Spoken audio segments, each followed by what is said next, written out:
Lens है जो दो अपवर्तक पृष्ठों से मिलकर बना है। इस पहले पृष्ठ का नाम ले रहा हूँ PQ ले सकता हूँ, और दूसरे का नाम ले रहा हूँ RS। ठीक है। अब यहाँ पे मान लीजिए कोई वस्तु है, बिंदुनुमा वस्तु, जो विरल माध्यम में रखी गई है।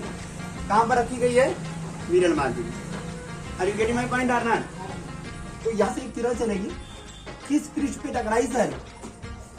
बोलिए। यहाँ टकराई। जिस बिंदु पर टकराएगी उस बिंदु का नाम क्या लेंगे? अरे बोलो यार। तो प्रकाश किरण अब यहाँ टकराएगी तो ये कुछ ऐसे होके जाएगी, हाँ या ना? लेकिन फिर दूसरे पृष्ठ से टकराएगी, तो अगर नहीं टकराती तो प्रतिबिंब यहाँ पर बनता, ठीक। लेकिन जब यहाँ इस पृष्ठ पे टकराएगी तो फिर अंदर की ओर झुक जाएगी, तो यहाँ पे बनेगा प्रतिबिंब। कैसे समझ में आया? अब पहले इस पृष्ठ के लिए बात करो। प्रकाश किरण विरल माध्यम से सघन माध्यम में जा रही है, तो बताओ इसका सेंटर क्या होगा? ऐसे बनाओगे, सेंटर यहाँ कहीं पर होगा। ध्यान दे, नदी डालू। तो प्रकाश किरण अभी क्या करेगी? इस सघन माध्यम में प्रवेश करेगी, तो ये हो गया CA। अब मुझे ये बताइएगा, जब प्रकाश किरण विरल माध्यम से सघन माध्यम में प्रवेश करेगी तो क्या होगा? क्या अभिलंब से दूर हटेगी या अभिलंब की ओर झुक जाएगी? झुक जाएगी। तो यार देखो, ये ऐसे जाना चाहिए था, बट ऐसे नहीं जाकर अभी थोड़ा सा झुक के जाएगा और अंदर से जाएगा, तो कुछ इस प्रकार से जा सकता है।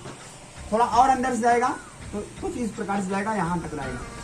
इस बिंदु का नाम I डैश, ठीक है। I भी ले सकते हो, लेकिन I डैश लेने का कारण अभी आगे बताएंगे। समझ में आया नहीं है? ये तो काला पृष्ठ हो गया, लेकिन यही बगल में वो कहता है कहाँ जाबू चिड़ई उपार ले पोछ, तो एक पृष्ठ तो यहाँ भी है बगल में, बोलो। और ये वाला पृष्ठ ऐसे है, ये वाला भी तो ऐसे है, ये भी तो सघन है। अब देखिए प्रकाश किरण क्या करेगी? सघन माध्यम से जा रही है, और किस माध्यम में? विरल माध्यम में। जब प्रकाश किरण सघन माध्यम से विरल माध्यम में जाएगी तो पहले इस पृष्ठ के लिए बात करेंगे, सभी लोग ध्यान देंगे। ये है, इसका सेंटर किधर होगा? इधर कहीं पर, बोलो। अगर ये C1 है तो ये क्या होगा? यहाँ टकराएगी, जिस बिंदु पर टकराएगी यहाँ पर लेंगे A डैश, ये इसका अभिलंब हो गया CAN। अब बताइए प्रकाश किरण ये आ रही है, कुछ नहीं होता तो सीधे चली जाती, लेकिन ये सघन माध्यम से विरल माध्यम में जा रही है, तो क्या होगा? अभिलंब से दूर हट जाएगी। तो ऐसे न जाकर ये इसका अभिलंब है, देखो ध्यान से, तो ये ऐसे न जाकर थोड़ा और दूर से जाएगा, तो और दूर से जाएगा, प्रतिबिंब और पहले बन जाएगा। आई होप मैंने आप लोगों को समझाया। बोल भाई। चल फिर एक बार समझते हैं इस चीज को।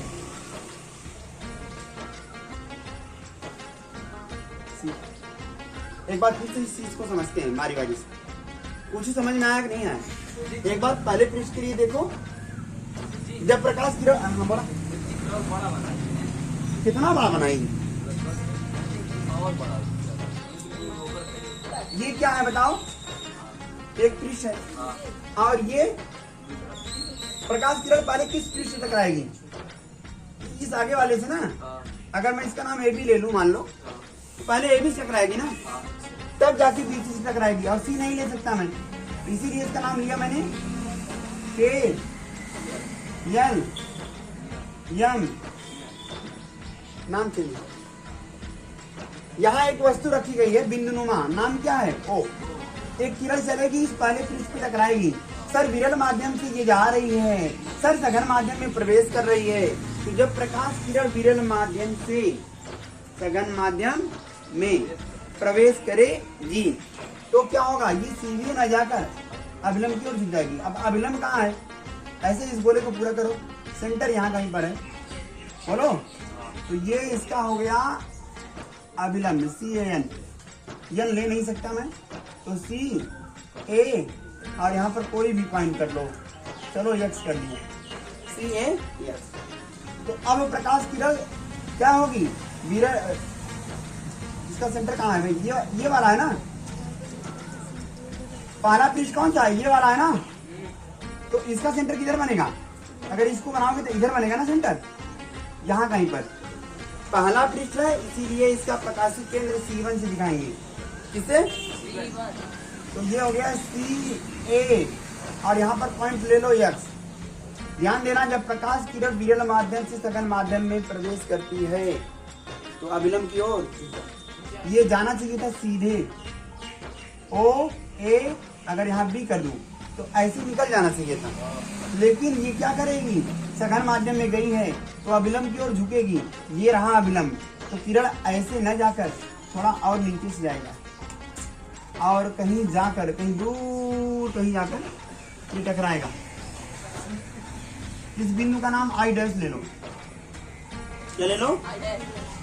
अब अगर ध्यान से देखो, ये वाला पृष्ठ भी रहता पीछे वाला, अगर ये पृष्ठ भी रहता तो ये प्रकाश किरण जो यहाँ से यहाँ आई फिर टकराती ना, फिर टकराती कि नहीं? तो इस वाले पृष्ठ के लिए इसका सेंटर किधर होगा, यहाँ कहीं तो C2। तो प्रकाश किरण यहाँ से ऐसे आके टकराती तो ये इसका अविलंब हो जाता C। यहाँ पर एक पॉइंट ले लो, कुछ भी B बोलिएगा और Y।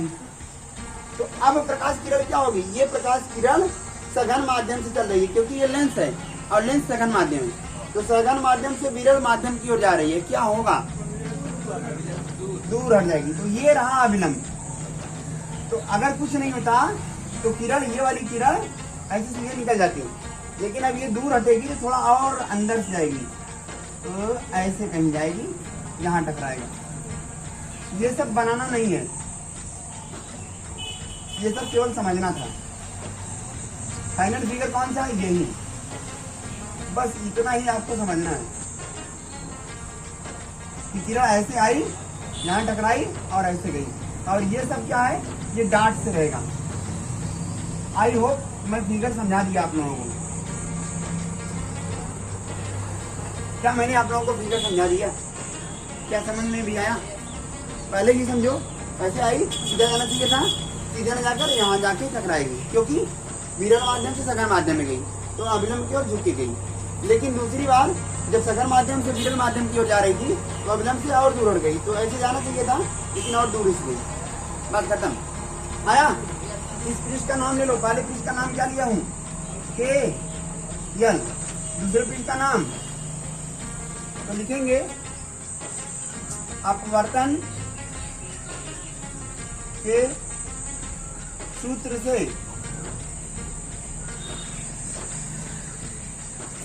प्रथम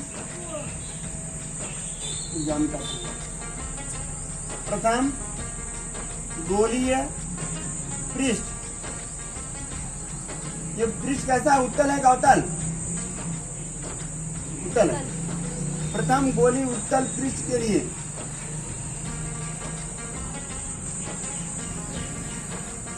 अपवर्तन के सूत्र से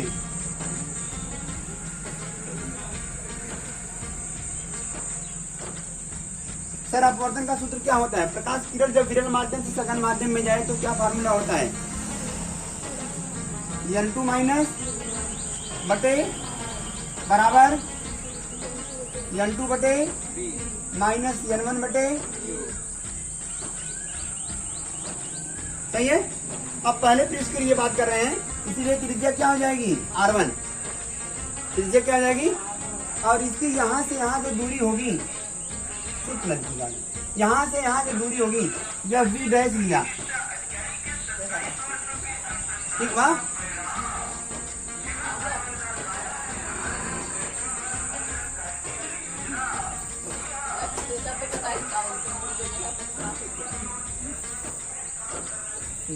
तो ये इतना समझ में। अब ये समीकरण नंबर कौन सा हो जाएगा, समीकरण नंबर 1। अब दूसरे पृष्ठ के लिए बात करूं, द्वितीय अपवर्तक पृष्ठ। दूसरा अपवर्तक पृष्ठ का नाम बोलो भाई। ये तो प्रथम गोली पृष्ठ था, इसका नाम था KL। क्या नाम था? दूसरा अपवर्तक पृष्ठ बोलो, MN। के लिए प्रकाश किरण किस माध्यम से चल रही है सर, सघन माध्यम से, और किस माध्यम में जा रही है, विरल माध्यम में। प्रकाश किरण सघन माध्यम से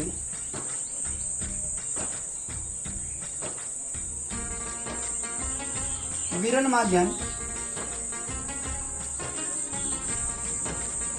की तरफ या ओर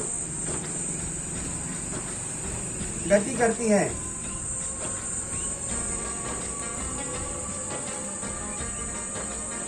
अतः अपवर्तन के सूत्र से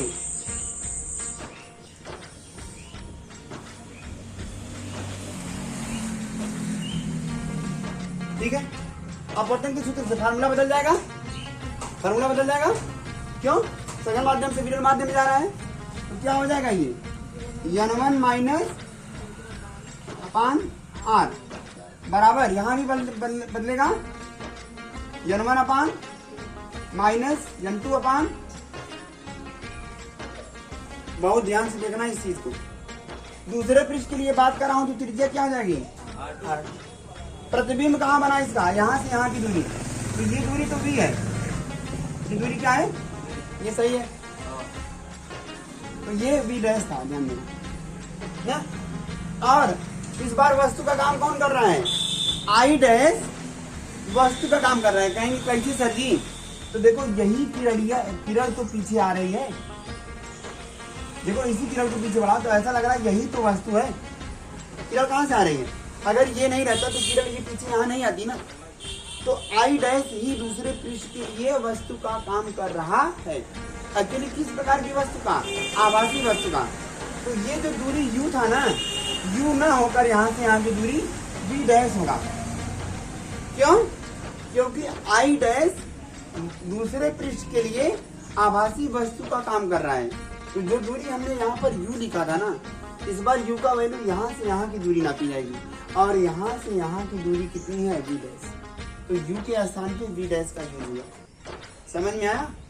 समीकरण नंबर 2। अब कुछ नहीं करना है, समीकरण 1 और समीकरण 2 को जोड़ दो, बस आंसर आ गया। लिखेंगे समीकरण 1 प्लस समीकरण 2, यार जोड़ दो दोनों समीकरणों को। तो बाएं पक्ष में बायां पक्ष जोड़ेंगे और दाएं पक्ष में दायां पक्ष। सिवा जरूरी काम हो तो क्या हो जाएगा n2 माइनस n1 बटे r1, ये हमारा बायां पक्ष था। तो बायां पक्ष में क्या हो प्लस n1 माइनस n2 अपान दूसरा पृष्ठ है तो r2 बराबर, यहाँ क्या है n2 अपान v माइनस n1 अपान u प्लस v डैश आ रहे हैं। ठीक, यहाँ देखिएगा इसमें क्या जोड़ेंगे n1 अपान v माइनस n2 अपान v डैश। अच्छा बताइए कुछ कट रहा है क्या, माइनस n2 अपान v डैश प्लस n2 अपान v डैश, गुल हो गया। अच्छा इसको उतार लो, n2 माइनस n1 बटे r1। अगर मैं इसमें माइनस कॉमन ले लूं और यहाँ भेज दूं, ये आगे हो जाएगा, ये जाएगा माइनस n2 माइनस n1 बटे r2 बराबर, पहले प्लस वाले को लिखो n1 अपान v माइनस n1 अपान v। अच्छा पंचे देखा ये दोनों का कॉमन है, n2 माइनस n1 कॉमन है, बोलो भाई, ये पूरा पर दोनों में है, तो ये पूरा कॉमन हो जाएगा, ऊपर बचेगा 1, नीचे बचेगा अपान r1 माइनस, यहाँ पे ये कॉमन लेंगे तो 1 अपान r2 बराबर, इन दोनों में क्या कॉमन है n1, तो बचेगा 1 अपान v माइनस 1 अपान, अभी लेंस सूत्र में हम लोगों ने पढ़ा था कि 1 अपान v माइनस 1 अपान u का वैल्यू क्या होता है 1 अपान, तो यहाँ हम कहेंगे दोनों पक्षों में n1 का भाग देंगे, किसका n1 का। तो देखो यहाँ लिख लेना चाहो तो दोनों पक्षों में n1 से भाग देने पर ये आएगा n2 अपान n1 माइनस n1 अपान n1। अब यहाँ भाग दे दिया तो अंदर भाग देने की जरूरत नहीं है। 1/r1 माइनस 1/r2 बराबर, यहाँ भाग देंगे तो n1/n1 और बाहर भाग दे दिया तो अंदर भाग देने की जरूरत। इस पूरे को क्या बोलेंगे, n1 से n1 गुण n1 से n1, यहाँ n1 से n1 n2/n1 का वैल्यू क्या होता है n, तो n minus 1 1/r1 minus 1/r2 बराबर 1/, इसी को सही से लिख लो, 1/f को आगे कर दो और इसको पीछे, सही है। बस अब ये क्वेश्चन आपका 3 नंबर का क्वेश्चन है, बहुत इंपॉर्टेंट। 5 नंबर में भी आया है ये क्वेश्चन, समझ में। बनाओ फिगर, लगाओ हेडिंग, R1 और R2 है, ठीक है। विरल माध्यम का अपवर्तनांक और सघन माध्यम का अपवर्तनांक n2 है।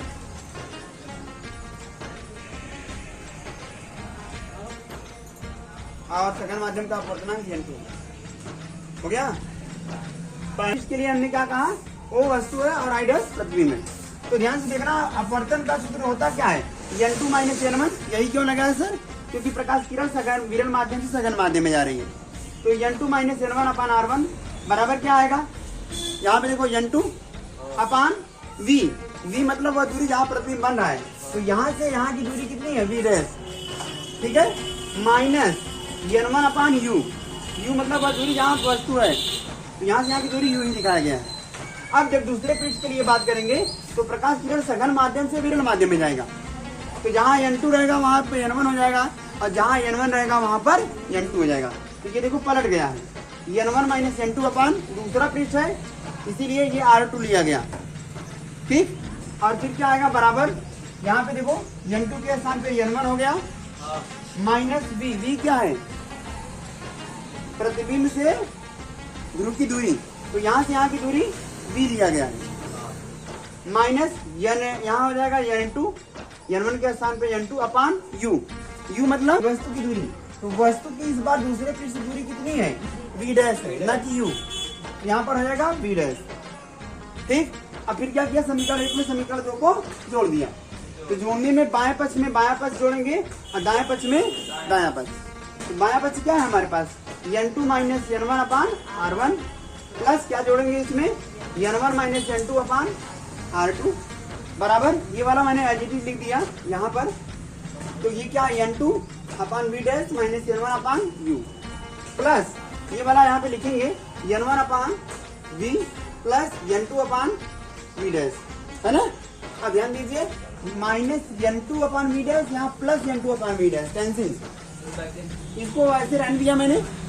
और अगर मैं इसको इसके जैसा बनाना चाहूँ तो माइनस कॉमन लेना पड़ेगा। जैसे ही माइनस कॉमन लेंगे n2 आगे आ जाएगा और n1 पीछे हो जाएगा, वापस गुणा करोगे फिर वही आ जाएगा। तो मैंने क्या किया, माइनस कॉमन ले लिया ताकि ये वाला इसकी जैसा हो जाए। तो यहाँ पे इसको एग्जिटिव रहने दिया, यहाँ माइनस कॉमन लेने पर n2 आगे हो गया, n1 पीछे हो गया बटे R2 बराबर, यहाँ क्या है, ये प्लस वाला पहले, तो n1/v फिर माइनस n1/u। इन दोनों में देखेंगे तो n2 माइनस n1 कॉमन है,